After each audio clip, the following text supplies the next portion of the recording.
Sir பெரியாருடைய சமூக சீர்திருத்தத்தையும் RSS என்ன சீர்திருத்தம் பண்ணிருக்கு, தமிழ்நாட்டுக்காக ஆர்எஸ்எஸ் என்ன பண்ணிருக்குன்றத நம்ம எடுத்து தமிழ்நாட்டுல தனி விவாதம். வாங்க பேசுவோம், தனி விவாதம். வாங்க பேசுவோம், தாராளமா பேசுவோம். வாங்க பேசுவோம், வாங்க. பாரதியார் என்ன என் சொன்னாரு? ஊர் தருமபுரி கிருஷ்ணகிரில போயிட்டு ஆர்எஸ்எஸ்னா என்னன்னே தெரியாது நிறைய பேருக்கு. நீங்க ஏன் குழப்பறீங்க? அங்க ஆனா சாகா பெரியார்னா நடந்துட்டு தெரியும். அங்க சாகா நடந்துட்டு இருக்கு தெரியுமா? அங்க சாகா நடந்துட்டு இருக்கு. நீங்க சொன்ன தருமபுரி கிருஷ்ணகிரில தெரியுமா உங்களுக்கு? தமிழ்நாட்டுல அத்தனை இடத்துல நடந்துட்டு இருக்கு தெரியுமா உங்களுக்கு? அந்த ஆர்எஸ் காரர் தான் குடியரசு துணைத் தலைவர் உட்கார்ந்து போறாரு. ஆர்எஸ் இல்லாம வந்தாரு. அத்தனை பேர் ஆர்எஸ்எஸ் இல்ல ஏதோ ஒரு லாப கணக்கா இந்த வேலையை பண்றாங்க, ஏதோ ஒரு லாபம் லாப கணக்காக தமிழ்நாட்டுக்கு பண்றாங்கல்ல, நீங்க பண்ணுங்க. என்ன பண்ண சொல்றீங்க? ரெட்டியா இல்ல சார், லாப கணக்குல ரெட்டிய பிஜேபி ஏதோ அரசியல் கணக்குல இத பண்றாங்க. அந்த அரசியல் கணக்குல அந்த அரசியல் கணக்குல நீங்க தமிழருக்கு உண்டாங்க. நான் அவங்க அரசியல் தான் பண்ணாங்க சார். வீம்புக்கு அரசியல் பண்ணல சார், ஜனநாயகத்தை காப்பாற்ற அரசியல் பண்ணனும்னு நினைக்கிறாங்க. பிஜேபி அரசியல் பண்ணல சொல்ல மாட்டேன், ஒரு நாளோட மாத்தி சொன்ன கிடையாது. அப்ப சிபிஆர் அரசியல் தான். நீ ஆமா, நீங்களும் அதே அரசியல் பண்றதுக்கு ஒரு தமிழருக்கு உண்டாங்க. எதுக்கு ரெட்டியை கொண்டு வந்தீங்க? இங்க பிஜேபியை வீழ்த்தினாலே இந்தியாவை நாங்க காப்பாத்திடுவோம்ன்றாங்க அவங்க. நடக்க போறதே இல்ல.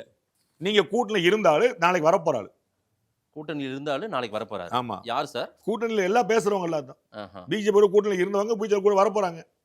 முதல்ல இருந்தவங்களே நம்ம இன்னும் விடுதலை சிறுத்தைகள் கட்சி யாரோட கூட்டணி இருந்துச்சு 2001ல சொல்லுங்க. 2001 சொல்லுங்க. திமுகவோட இருந்தாங்க. நான் பாஜக உங்களுக்கு என்ன வேலை? பாஜக கூட உங்களுக்கு என்ன வேலை? 2001ல பாஜக இல்ல திமுக கூட. இன்னைக்கு பாஜக இடத்துல உங்களுக்கு என்ன வேலை? 2019ல இருந்து ஒரே ஸ்டாண்ட்ல நிக்கிறாங்க சார். 2001ல எதுக்குங்க கூட இருந்தாங்க? ரைட், வரலாறு இருக்கு. நான் அவ்வளவுதான் சொல்றேன். இவ்வளவுதான் வரலாறு தான், வேற ஒண்ணுமே சொல்ல. இருக்கிற உங்க கூட இருக்கும்போது அதே சிபி ராதாகிருஷ்ணனுக்காக தேர்தல் பிரச்சாரம் பண்ணது திமுக. அன்னைக்கு வந்து நல்லவர், அதுக்கப்புறம் என்ன கெட்டது பண்ணாரு? அன்னைக்கு வரைக்கும் நல்லவரா இருந்தார்ல, அதுக்கப்புறம் ஆர்எஸ்எஸ் கார் எப்ப கண்டுபிடிச்சீங்க? அவர் எப்ப 2024 ஆர்எஸ்எஸ் சேர்ந்தாரா? நீங்க ஒரு பிரச்சாரம் பண்ணும்போது இருந்தாரு, தீக்கால இருந்தாரா?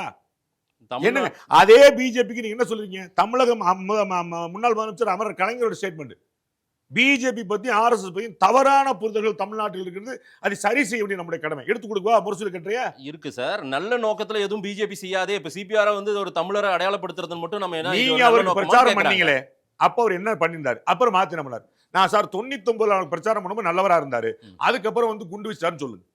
என்ன பண்ணாரு சொல்லுங்க, தப்பான போயிரட்டும். அப்ப தீக்கால இருந்தாரா? சரி, அப்ப பிரச்சாரம் பண்ணும்போது இனிச்சதா அவரு?